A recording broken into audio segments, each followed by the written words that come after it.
Greetings.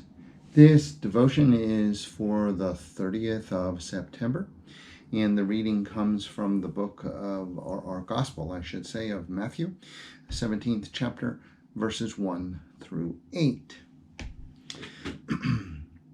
6 days later, Jesus took with him Peter and James and his brother John, and led them up a high mountain by themselves. And he was transfigured before them. And his face shone like the sun, and his clothes became dazzling white.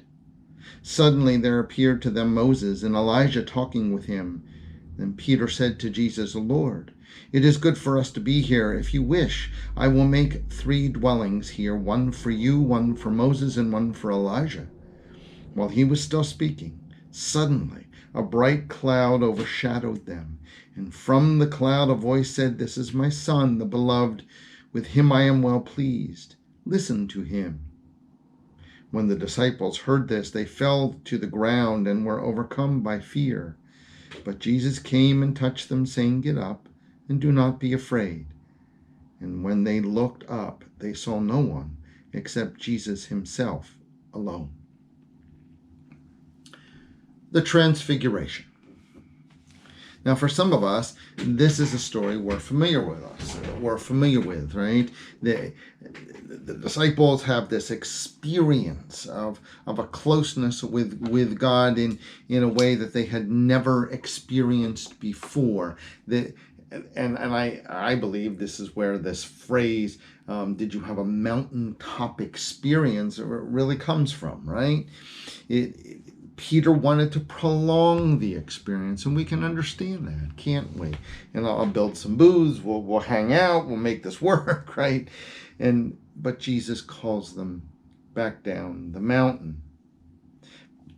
Now, think about your life for a moment.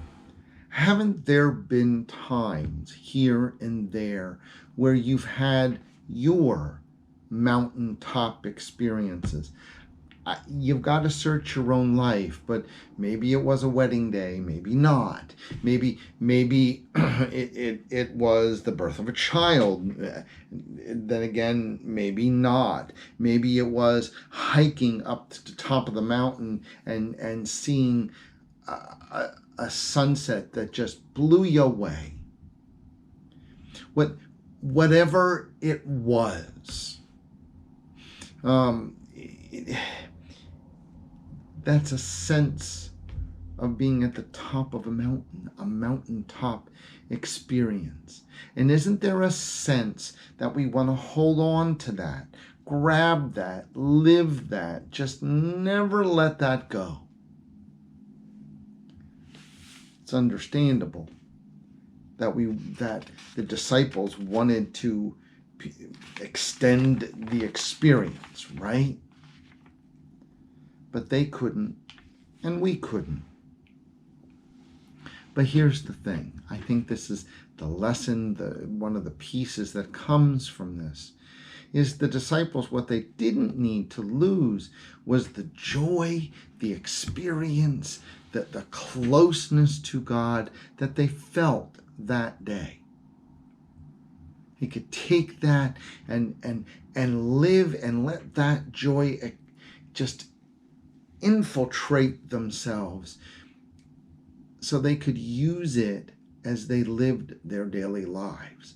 That we're not on the mountain, but they could still have that joy in the day-to-day living.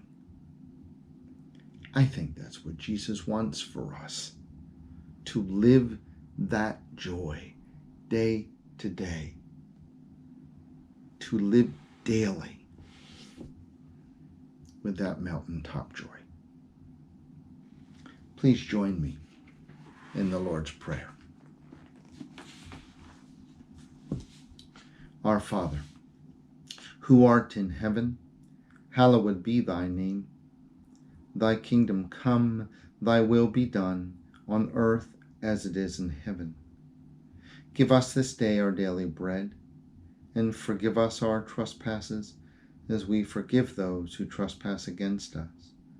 And lead us not into temptation, but deliver us from evil. For thine is the kingdom, and the power, and the glory, forever and ever. Amen.